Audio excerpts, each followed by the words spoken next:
Final Fantasy VIII was released in 1999, and like any other Final Fantasy, it built a following of dedicated fans. Final Fantasy VIII was the first Final Fantasy game to use a realistic approach with correctly proportioned characters and a much more realistic looking backdrop.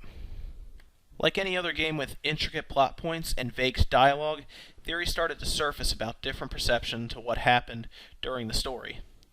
The most popular theory for Final Fantasy VIII is that Squall is killed at the end of Disc 1, and what we are witnessing from the beginning of Disc 2 and on is merely a dream. So let's get right into this episode of Mind-Blowing Theories as we examine the Final Fantasy VIII theory that Squall is dead. At the end of Disc 1, Squall and his friends fight Edea on a parade float.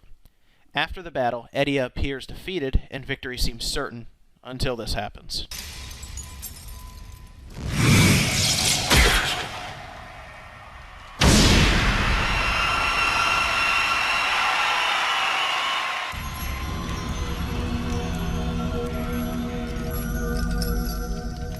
As Squall falls off of the float, he closes his eyes and passes away. The rest of the game from here on is a dream. The dream can also be interpreted as a fantasy or vision. Basically, Squall is having events flash before his eyes as he passes away. The entire dream only takes a matter of seconds, but to Squall it passes in real time.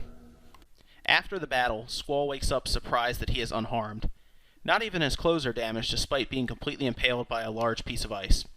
The assumption is that Edea healed Squall so he could be questioned. The idea of Edea reviving Squall for questioning is a stretch, since she could easily get the same information from Quistis, and Cypher knows that Squall does not have access to top-secret information. Squall being dead only benefits Edea. After Disc 2 begins, the plot starts to become fantastical in nature, with monsters coming from the moon and Squall, who is a newly recruited cadet, going on to save the world from an evil sorceress who has come from the future. Some of the soundest backing for this theory comes from the ending of the game. As you are delivering the final blows to the boss, strange text is said that is considered out of context for the final boss fight. With every blow to the boss, you bring Squall's dream to a close. Squall, of course, doesn't know any better, and fights on while only this figment of his imagination seems aware of what's happening. As the ending cinematic plays, we see Squall lost on a small rock island, alone and helpless. A lot of weird events take place during the ending, with Rinoa's face being slowly more blurred and images of Cypher flash in front of the camera. We see the same ballroom scene from before, with Rinoa's face completely blurred. It's believed that Squall begins to lose touch with his memories at this point as he gets closer and closer to death. Towards the end of the scene, Rinoa runs towards Squall with her arms open for an embrace. It's at this point we see our first terrifying glimpse of Squall. The faceless Squall is the last step in losing his memories. At this point, he's having trouble visualizing his memories or even remembering reality from fiction. The last shot shows Rinoa floating in space. After this scene, Squall is finally dead.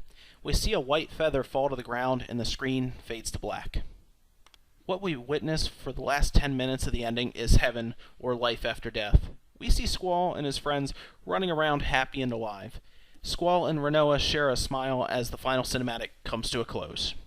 The theory about Squall's death is one of the best theories for games. There are not many ways to dispute the claim, since the story almost seems to fit this theory too perfectly, but maybe the creators left the game's ending vague so we could reach our own conclusions as to what was actually going on.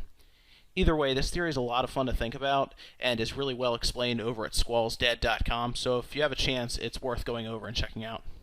That does it for this episode of Mind-Blowing Theories. Be sure to follow us on Twitter at Gaming Judgment, and hit the subscribe button below if you enjoyed this episode, as we'll be doing more theories just like this one.